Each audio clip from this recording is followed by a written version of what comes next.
Oke, assalamualaikum warahmatullahi wabarakatuh. Selamat siang, salam sejahtera bagi kita semua.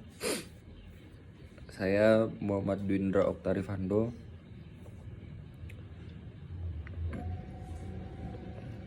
mahasiswa Magister Ilmu Hukum 2021-2022 dengan nomor induk mahasiswa 0811 52 10 22. Pada hari ini saya akan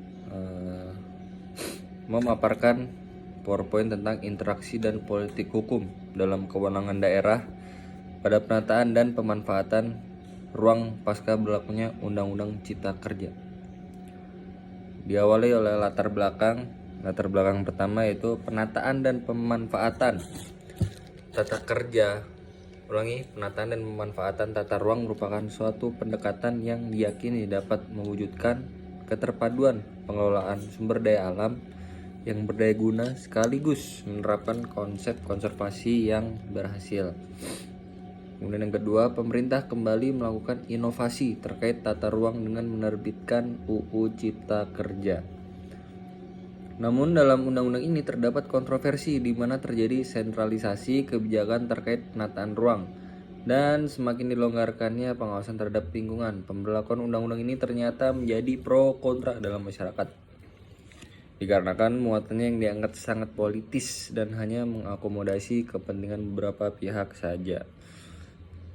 Kekhawatiran masyarakat yang terjadi bukan tanpa alasan, melainkan disebabkan bahwa sejak awal pemberian kewenangan terkait hal ini dimaksudkan agar daerah leluasa melakukan pengaturan, karena pemerintah daerah dianggap mengenali potensi lingkungan. Interaksi antara kepentingan politik dan lahirnya produk hukum inilah patut dikaji untuk mengetahui sejauh mana kepekaan policy maker dalam membuat produk hukum yang dibutuhkan. Dengan rumusan masalah, bagaimana interaksi kepentingan politik dan hukum pada implikasi Undang-Undang Nomor 11 Tahun 2020 tentang Cipta Kerja terhadap kewenangan daerah dalam penataan ruang. Implikasi Undang-Undang Nomor 11 Tahun 2020 tentang Cipta Kerja terhadap kewenangan daerah dalam penataan ruang yaitu agar keseimbangan pemanfaatan kekayaan alam yang dianugerahkan oleh Tuhan. Salah satu hal yang harus diperhatikan adalah pengelolaan tata ruang, karena dalam ruang lingkup inilah seluruh potensi keanekaragaman hayati tersebut ada. Implikasi perubahan Undang-Undang Cipta Kerja terhadap Undang-Undang Nomor 32 Tahun 2014 tentang pemerintahan daerah. Namun sayang, akibat disahkannya Undang-Undang Cipta Kerja terlihat keinginan pemerintah untuk mendapatkan keuntungan lewat investasi dengan mengabaikan keseimbangan ekosistem yang ada. Terasa jelas bahwa terdapat muatan politik untuk memudahkan investor menanamkan modalnya, yang mendorong disahkannya undang-undang ini seolah sangat kuat, sehingga para policy maker seolah mengesampingkan berbagai hal yang harusnya dipertimbangkan seperti konservasi daerah strategis. Berikut merupakan implikasi yang terjadi akibat disahkannya Undang-Undang Penataan Ruang. Yang pertama, penghapusan izin pemanfaatan ruang. Perubahan pertama dan sangat krusial yang dilakukan oleh Undang-Undang Cipta Kerja terhadap tata ruang adalah penghapusan izin pemanfaatan ruang yang sebelumnya harus dimiliki oleh siapapun yang ingin memanfaatkan ruang. Dalam Undang-Undang Cipta Kerja digunakan suatu fase baru, kesesuaian kegiatan pemanfaatan ruang, di mana jika ditelaah, maka bahwa frase awal yang oleh pemerintah dianggap mempersulit investor dalam mengadakan kegiatan ataupun menanamkan modal, sehingga frase tersebut dalam Undang-Undang Cipta Kerja diganti. Kemudian yang kedua, penyederhanaan sistem penataan ruang. Dalam Undang-Undang Cipta Kerja terdapat beberapa penyederhanaan sistem penataan ruang. Dilakukan dengan menghapuskan beberapa rencana tata ruang sebagai berikut.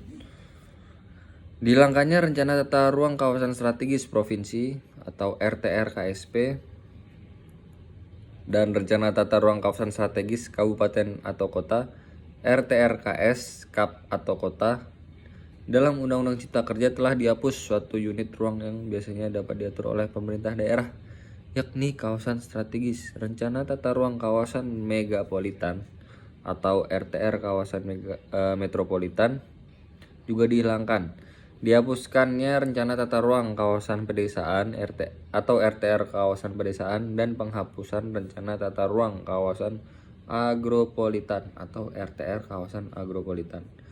Dengan penghapusan rencana tata ruang rinci ini, maka pengaturan rencana tata ruang pedesaan dan agropolitan akan diintegrasikan ke dalam rencana detail tata ruang atau biasa disebut RDTR.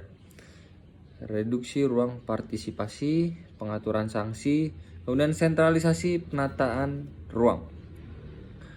Disahkannya Undang-Undang Cipta Kerja menyebabkan terjadinya sentralisasi penataan ruang.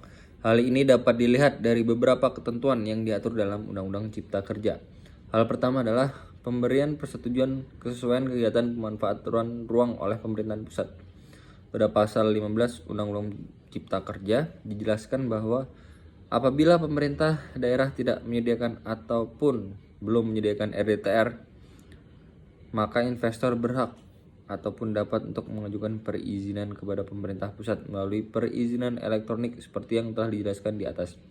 Yang selanjutnya, pemerintah pusat akan memberikan persetujuan dimaksud sesuai dengan RTRWN, RTR Pulau atau Kepulauan, RTR Kawasan Strategis Nasional, RTRW Provinsi, dan RTRW Kabupaten atau Kota yang tersusun secara hierarkis dan komplementer. Nomor 3, pelemahan hubungan KLHS dan tata ruang. Kewajiban KLHS dalam penyusunan rencana tata ruang setelah disahkannya Undang-Undang Cipta Kerja terkesan dilemahkan. Hal ini dapat dilihat dari pasal 14A UU PR sebagaimana diubah oleh UU Cipta Kerja pasal 17 menyebutkan bahwa ayat pelaksanaan penyusunan rencana tata ruang dilakukan dengan memperhatikan A. Daya dukung dan daya tampung lingkungan hidup dan kajian lingkungan hidup strategis. B. Kedetailan informasi tata ruang yang akan disajikan serta kesesuaian ketelitian peta rencana tata ruang. Berdasar hal ini maka kewenangan KLHS dalam menentukan rencana tata ruang serta penggunaannya agar tetap sesuai dengan kaidah konservasi saat ini. Sebagai pertimbangan semata, bukan sebagai suatu prasyarat pemanfaatan tata ruang. Kemudian penghilangan kriteria minimal kawasan hutan. Pada pasal 17 ayat 5 Undang-Undang Nomor 26 Tahun 2007 sebagaimana diubah dalam Undang-Undang Cipta Kerja telah menghapuskan ketentuan minimal 30% kawasan hutan yang ada di daerah. Pada undang-undang sebelumnya terdapat ketentuan bahwa dalam rangka pelestarian lingkungan dalam rencana tata ruang wilayah ditetapkan kawasan hutan paling sedikit 30% dari luas daerah aliran sungai. Namun, dalam Undang-Undang Cipta Kerja, ketentuan ini diubah menjadi dalam rangka pelestarian lingkungan. Pada rencana tata ruang wilayah ditetapkan luas kawasan hutan dan penutupan hutan untuk setiap pulau, daerah aliran sungai, provinsi, kabupaten, atau kota berdasarkan kondisi geofisik, iklim, penduduk, dan keadaan sosial ekonomi masyarakat setempat. Nomor 5. Reduksi ruang partisipasi. Partisipasi publik dalam penataan ruang mengalami penyusutan. Implikasi lain yang terjadi akibat dari dihilangkannya izin pemanfaatan ruang adalah semakin menyempitnya partisipasi publik. Sebelumnya masyarakat yang merasa mengalami kerugian akibat izin yang diberikan oleh pemerintah dapat melakukan gugatan pada pengadilan tata usaha negara, sehingga masyarakat dengan mudah melakukan kontrol terhadap lingkungannya dan mencegah kerusakan lingkungan yang dapat membahayakan jika ada proyek yang sedang berlangsung. Namun, setelah Undang-Undang Cipta Kerja ini disahkan, izin tata ruang bukan lagi termasuk dalam proyek gugatan PT UN, sehingga masyarakat kehilangan daya partisipasinya dalam menjaga lingkungan akibat proyek investor maupun proyek pemerintah. Kemudian pengaturan sanksi.